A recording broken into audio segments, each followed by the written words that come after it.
તો એ છેલ્લાની અંદર જે આર્ટ એન્ડ કલ્ચરના ક્વેશ્ચન જે છે એ બધા જોઈ લઈએ. બરાબર. પહેલો ક્વેશ્ચન છે કે 2010માં યુનેસ્કો દ્વારા નીચેના પૈકી કયા લોકગીત તથા નૃત્યને માનવતાની અમૂર્ત સાંસ્કૃતિક વિરાસતની સૂચિમાં સ્થાન અપાયેલું છે? 2010ની અંદર કોને આપ્યું હતું? બરાબર, 2010ની અંદર પહેલાં તો આ અમૂર્ત સાંસ્કૃતિક વિરાસત એટલે શું ખ્યાલ છે તમને?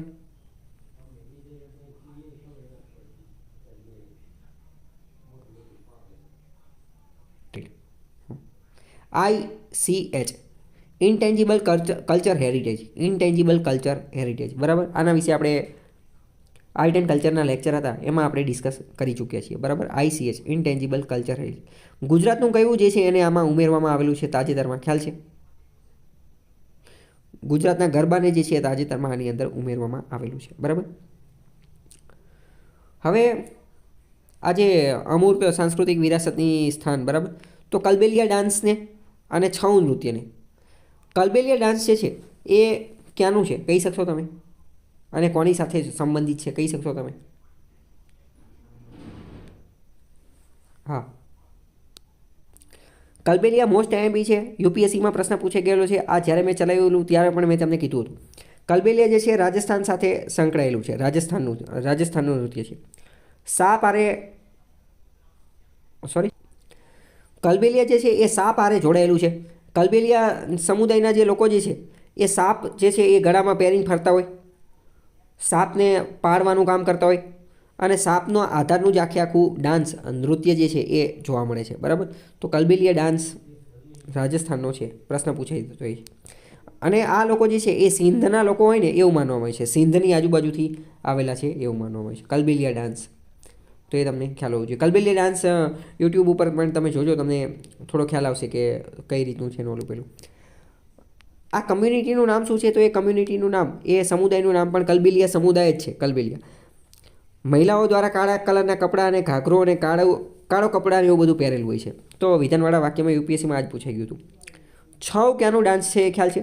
છઉ જે છે એ પણ એક રીતનું ક્લાસિકલ ડાન્સ જ છે, શાસ્ત્રીય નૃત્ય છે. છઉ ક્યાંનું છે એ ખબર છે?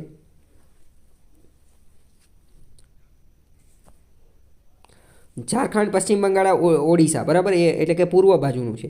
છઉના અલગ અલગ પ્રકાર છે. એમાં વારંવાર પ્રશ્ન પૂછાય છે કે મયુરભંજ છઉ. મયુરભંજ છઉ ક્યાંનું છે ખ્યાલ છે? મયુરભંજ છઉ છે એ ઓડિશાનું છે. મયુરભંજ જે છે એ ઓડિશાનું. ઝારખંડનું જે છે એ સરાયકેલા છઉ છે. સરાયકેલા છઉ. અને પુરલિયા છઉ જે છે એ પશ્ચિમ બંગાળનું છે. પુરલિયા. બરાબર. ખ્યાલ આવ્યો કે નહીં? હવે વાત કરીએ કે ભારતનું, મેં કીધું કે UNESCO intangible culture heritage ICH. તો ભારતની અત્યારે ટોટલ 15 વસ્તુ છે એની અંદર. તો તમને પહેલાં તો 15ના નામ ખબર હોવા જોઈએ, કારણ કે તો જ તમે ટીક કરી શકો ને. તો એક તો ગુજરાતના ગરબા હમણાં 2023માં જ એડ કર્યા. પછી એની પહેલાં કોલકાતાનું જે દુર્ગા પૂજા જે થાય, દુર્ગા પૂજાનું જે સેલિબ્રેશન એ છે. પછી કુંભ મેળો, પછી યોગા. પછી આપણે વાત કરીએ કે ટ્રેડિશનલ પરંપરાગત રીતે બ્રાસ અને કોપરની જે ક્રાફ્ટ બનાવવામાં આવે, અને બ્રાસ અને કોપરના જે યુટેન્સિલનો મતલબ શું થાય? વાસણ. આપણે જે ખાવા પીવાના જે વાસણ હોય ને, થાળી, વાટકો ને બધું, એના જે બ્રાસ અને કોપરના બનાવવામાં આવે, તો એ પણ જે છે એ ટેકનિક, એને પણ ICHમાં સ્થાન આપેલું છે. બરાબર. પછી છે સંકીર્તન. સંકીર્તન જે છે એ પણ આની અંદર એડ કરેલું છે. પછી લદ્દાખની અંદર બુદ્ધિસ્ટ લોકો જે રીતે મંત્રોચ્ચાર કરે છે, એટલે કે ચેન્ટિંગ, જે રીતે મંત્રોચ્ચાર કરે છે, તો એને પણ આ ICHની અંદર એડ કરેલું છે. છઉ ડાન્સ. પછી કલબેલિયા ડાન્સ રાજસ્થાનનું. પછી મુદિયેત્તુ કેરળનું છે. એક રીતનું થિયેટર છે, સંસ્કૃત થિયેટર કેવું કંઈક છે. પછી રામન. પછી કુતિયેત્તમ. અને જેવી રીતે લદ્દાખની અંદર બુદ્ધિસ્ટ લોકો જે રીતે મંત્રોચ્ચાર કરે, એવી રીતે વેદનો જે મંત્રોચ્ચાર કરવામાં આવે, વેદનો મંત્રોચ્ચાર, એ પણ ICHની અંદર છે. રામલીલા ઉત્તર પ્રદેશની એની અંદર જે ભજવવામાં આવે છે, તો એ પણ આની અંદર છે. ટૂંકમાં બધા જે છે એ તમને ખબર હોવી જોઈએ કે આ કઈ વસ્તુ છે. બરાબર. અને અમુકના તમને રાજ્યના નામે ખબર હોવી જોઈએ. જો મોસ્ટ, આમ તો એક રીતે કહું તો બધા મોસ્ટ આઈએમપી જ છે. બધા તમને યાદ જ હોવા જોઈએ, કારણ કે બધા એકાદી પરીક્ષામાં પૂછાઈ ગયેલા છે. બરાબર. આ કોલકાતાની દુર્ગા પૂજાવાળું પૂછાઈ ગયું છે, યોગાવાળું, બુદ્ધિસ્ટ ચેન્ટિંગ ઓફ લદ્દાખ પૂછાઈ ગયું, છઉ તો અત્યારે જ પૂછાઈ ગયું, કલબેલિયા ડાન્સનું અત્યારે જ પૂછાઈ ગયું, કલબેલિયા ઉપર ડેડિકેટેડ ક્વેશ્ચન જે છે એ પણ પૂછાતો હોય છે. બરાબર. તો બધા એક રીતે મોસ્ટ ઇમ્પોર્ટન્ટ જ છે. સ્ત્રીઓ દ્વારા રજૂ થતા જનાની ઝુમ્મર અને પુરુષો દ્વારા રજૂ થતા મર્દાના ઝુમ્મર આ જે છે એ કઈ જગ્યાએ જોવા મળે છે? હવે સૌથી પહેલાં તો જનાની ઝુમ્મર અને મર્દાના ઝુમ્મર જે છે ને એ હાર્વેસ્ટિંગ ડાન્સ છે. હાર્વેસ્ટિંગ ડાન્સ એટલે કે જ્યારે લણણી થતી હોય, એટલે લણણી એટલે શું? તો કે ક્રોપ કટિંગ, પાક જે છે એ લણણી કરતા હોય, પાકની જે કાપણી કરતા હોય. જો ક્વેશ્ચનમાં જ આપેલું છે કે કયા રાજ્યના જનજાતીય લોકો દ્વારા થતું લોકપ્રિય પાક કાપણીનું નૃત્ય છે ક્રોપ કટિંગ, પાક કાપણી, બરાબર? તો પાક કાપણીના બે નૃત્ય છે, કયા કયા? ઝુમ્મર. હકીકતમાં ઝુમ્મરના જ બે પ્રકાર છે. ઝુમ્મર જે છે એ જ્યારે મહિલાઓ કરે તો એને જનાની ઝુમ્મર કહેવાય અને પુરુષો કરે તો એને મર્દાના ઝુમ્મર કહેવાય. અને આ ક્યાં જોવા મળે છે? તો કે પૂર્વના રાજ્યોની અંદર, પૂર્વ વિસ્તારની અંદર જોવા મળે, બરાબર? પૂર્વ વિસ્તાર તો કે ઝારખંડ, ઓડિશા અને છત્તીસગઢની અંદર આ ઝુમ્મર જે છે એ જોવા મળે છે, બરાબર? વેસ્ટ બેંગોલ જે છે ત્યાં પણ જોવા મળે છે. અને આની અંદર આનું સૌથી વધુ એટ્રેક્શન હોય તો એ કયું છે? તો કે સફેદ સાડી, સફેદ અને લાલ સાડી, સફેદ અને લાલ કપડાં જે છે એ પહેરવામાં આવે છે. જનાની ઝુમ્મર અને મર્દાના ઝુમ્મર એ બંને પ્રકાર નામ જે છે એ પણ ખબર હોવી જોઈએ, કારણ કે એ વિધાનવાળા વાક્યમાં પૂછાઈ જાય છે. ચલો, નીચે જો આ ક્વેશ્ચન ઓલરેડી એકાદી એક્ઝામમાં પૂછાઈ જ ગયેલો છે કે કઈ જગ્યાએ આ ડાન્સ નાટક જે છે એ જોવા મળે છે, બરાબર? તો કે જનાની ઝુમ્મર અને મર્દાના ઝુમ્મર ઓડિશા અને ઝારખંડ, વેસ્ટ બેંગોલની અંદર જે છે એ જોવા મળે છે. પુરુષો કોણ કરે ને સ્ત્રીઓ કયું કરે એ પણ ખબર હોવી જોઈએ.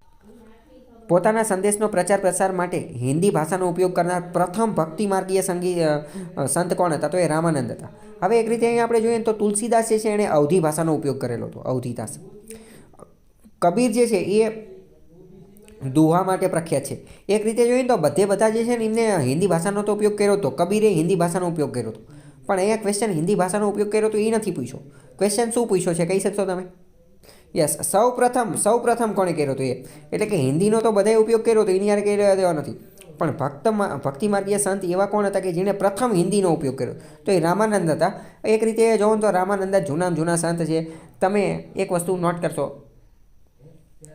રાઈટ, બરાબર? ગમે એ જે ગુરુ હશે ને, ગમે એ જે મોટા જે ગમે એ મહાન થઈ ગયા છે ને, તો એ બધાને કહી દેશે કે આ તો જે છે ને એ રામાનંદના શિષ્ય હતા, બરાબર? મોટા ભાગના ગુરુ તમે જોશો ને, મોટા ભાગના ગુરુ તો એ રામાનંદ જે છે એ દર્શાવી દે છે કે આના ગુરુ કોણ? તો કે રામાનંદ. આના ગુરુ કોણ? તો કે રામાનંદ. આના ગુરુ કોણ? તો કે રામાનંદ. પરંતુ તમને એક વાત જાણી અને આશ્ચર્ય લાગશે, બરાબર, કે એક રીતે આર્કિયોલોજીકલ એવિડન્સ ને બધા રિસર્ચ પેપર ને જે બધું હિસ્ટોરિયોગ્રાફી ને એ બધું રહ્યું ને એ બધું વાંચો તો ખબર પડે કે એકેયના સમયગાળા મેચ થતા નથી. રામાનંદના એ બધાના જે છે એ એકબીજા હારે સમયગાળા મેચ થતા નથી. તો હવે ગુરુ કઈ રીતે બની શકે, બરાબર? ગાંધીજી માટે એક પુસ્તક લખાયેલું છે, ગુજરાતનો તપસ્વી. તો એ કોણે લખેલું છે? નાનાલાલે લખેલું છે. પ્રશ્ન પૂછાઈ જાય, બરાબર? હવે જો બીજી રીતે પણ પ્રશ્ન પૂછાઈ જાય કે ગુજરાતનો તપસ્વી કોની માટે લખાયેલું છે, તો એ ગાંધીજી માટે લખાયેલું છે અને નાનાલાલે લખેલું છે, બરાબર? કવિ નાનાલાલ. અને આ પ્રશ્ન જે છે એ 10માની કે એમાંની પુસ્તકમાં પણ આપેલું છે, બરાબર? આ ક્વેશ્ચન એટલે ખ્યાલ હોવો જોઈએ તમને. આ કઢાઈમાં ફૂલ અને અન્ય સુંદર પેટર્ન બનાવવામાં આવે છે. સફેદ રંગના દોરાનો ઉપયોગ કરવામાં આવે છે અને લખનઉમાં પ્રસિદ્ધ છે. આ વાત કરે છે ચિકનકારીની. ચિકનકારી જે છે એક રીતની એમ્બ્રોઇડરી પદ્ધતિ છે. કાપડ ઉપર જે છે એ કલરના દોરા એ બધા વડે જે છે એ કલર કામ ને એવું બધું કરવામાં આવે. જો નીચે આપેલું છે, આને તમે ધ્યાનપૂર્વક જોશો, બરાબર, તો આની અંદર ડિઝાઇન ને એવું બધું જોવા મળે. અને દોરો કેવો જોવા મળે છે? તો કે દોરો વ્હાઇટ કલરનો, સફેદ કલરનો જોવા મળે છે.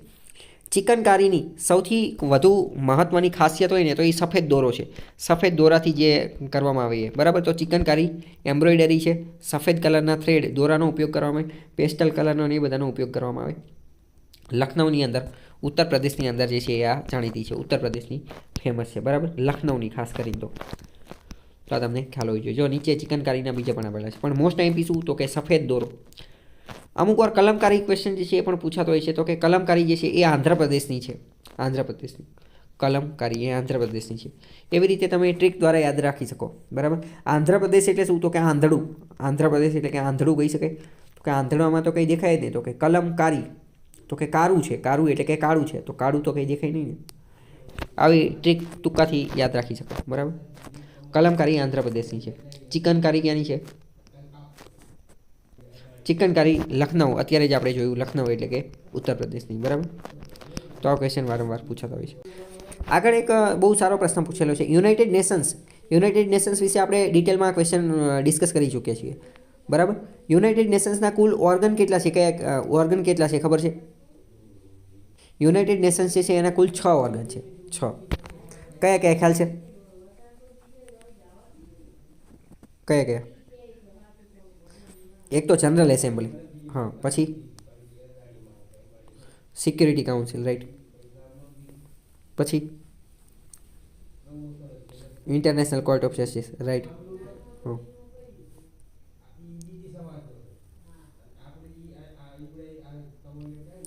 ઇકોસોક, yes, economic and social council, right, ઇકોસોક,